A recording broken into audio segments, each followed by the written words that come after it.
ویډیو به زما په بلخ کې چې د طالبانو کم والي سره د مرګړو وجل شو په هغې باره کې ده، او د ملي بیرغ په باره کې او د مکتبونو باره کې د ملي سرود په باره کې به خبرې کوم.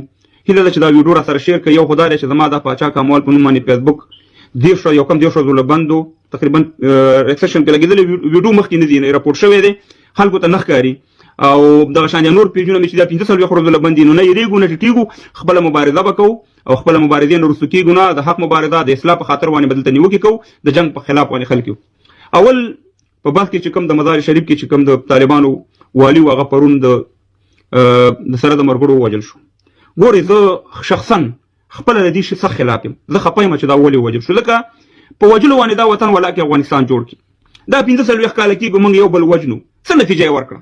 ته به ما وژنې، زه به تا وژنم، موږ هېڅ کوم نتیجې ته نه رسو، حالانکې بدبختۍ طرف ته ځو. نو دا کوم یو ښه عمل نه دی. خو زه یو دا خبره کوم چې طالبانو دا زموږ خبرې جدي نه دي، د ولس یعنې زما خبرې نه، دا د ولس خبرې جدي نه دي، یعنې مغروریت یې اختیار کړی، یعنې ملي نه کېږي. اول دا دی چې زه وایم د طالبانو حکومت، دا ما لپاره شرم خبره ده چې وایم د طالبانو حکومت، ځکه چې ولې د افغانانو حکومت، ولې د افغانستان حکومت نه؟ ځکه چې ملي نه دی که نه. تر څو پورې دا د خلقیانو حکومت او دا د مجاهدینو حکومت او دا د جمهوریتانو حکومت او دا د طالبانو حکومت، خدای رب العالمین دې موږ او تاسې نور داسې کړي چې دا د افغانانو حکومت. خو زه دې طالبانو ته وایم چې ورونو تاسې وانه خو دا ټوله دنیا ستړې شوه. دا خبرې تاسو ته ما مخکې کړي، کال مخکې مې کړي، 8 میاشتې مخکې کړي. زموږ خبرې سپکې مه لئ، موږ په سپک نظر موږ ته مه ګورئ. موږ د افغانستان بچیان یو، افغانستان زموږ مور ده. څنګه چې ستاسې حق دی داسې زموږ حق دی. ملي شی دی ولس ته مخه کوي، ګنې دا محاذونه دله غټېږي. تاسې ته ما کال مخکې ویلي چې په کوم ټریننګ سنټرونو کې مجاهد د ډاکټر نجیب حکومت په خلاف ټریننګ کوو، په هماغه سنټرونو کې به طالبان ټریننګ کول د اشرف غني او د کرزي حکومت په خلاف باندې. او اوس په هماغه ټریننګ سنټرونو کې پاکستان صفای درته ویم، په هماغه ټریننګ سنټرونو کې تاسو ته جبهات لګیا دي، ورځ په ورځ باندې ټریننګ کوي او پاکستان بیا غواړي چې ستاسې حکومت د منځه ویسي. او دا یوازې د مزار شریف د والي خبره نه ده، تاسې باندې به نورې حملې کېږي، نورې حملې به کېږي. د ولس سره دا فاصله ختمه کړئ، ملي شئ، د وطن خلکو ته دغه شئ، وکې دی چې دا څه وي، دا ولس څه شی غواړي. نو خبره دا ده چې د خدای نه خواسته ما ته خو دا اوړی داسې ښه نه ښکاري چې دا اوړی په افغانستان. خدای دې یو بې ګناه یو انسان هم نه وژل کړي، خدای دې په افغانستان کې نور وینې نه تویوي. خو همیشه چې یو نظام د منځه ځي او مشکلات پیښېږي، هغه نظام ته په هغه نظام کې دننه خلک هغه نظام کې داسې کارونه کوي، داسې غلطیانې کوي چې هغه د نظام د چپه کېدلو او د هغې د بدبختۍ سبب ګرځي. بعضې طالبانو ما دلته لیکي چې انشاءالله تر قیامته پورې به د طالبانو حکومت وي. وروره لږ په دې ګریوان کې سوچ وکړه، عثماني خلافت نه خو ستاسې حکومت مضبوط نه دی. د ګریټ برټن چې ورته وایي برطانیه په 250 ملکونو ونیوه، څه شی دومره پاتې شوه، وروسته دومره غټو څه شی دومره پاتې شو. ته خو د هغې نه په قدرت کې نه یې، 2 ډرون تیارې چې در باندې راوالوتي او اوسې مهربانه 10,000 مسلح خلک ستا په مقابل کې ودرېده، ولاکې په 3 ورځو کې به د حکومت ختمي. خو لږ ملي شئ. ګوره دغه د بیرغ مسله ده، د ملي سرود مسله ده، د مکتب مسله ده. دا زموږ بالکل حق دی.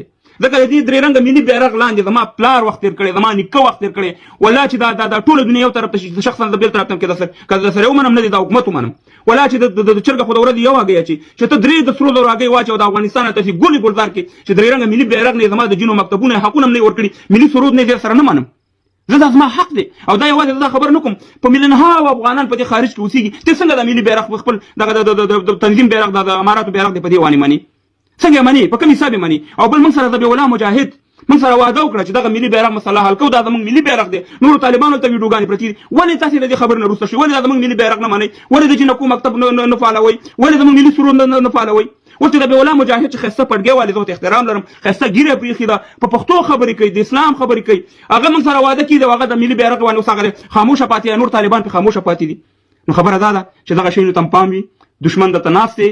او والله چې دومره پروګرامونه دله په خارج کې جوړېږي، زه سپا سړی یم، همیشه مې سپا ماینس کړی.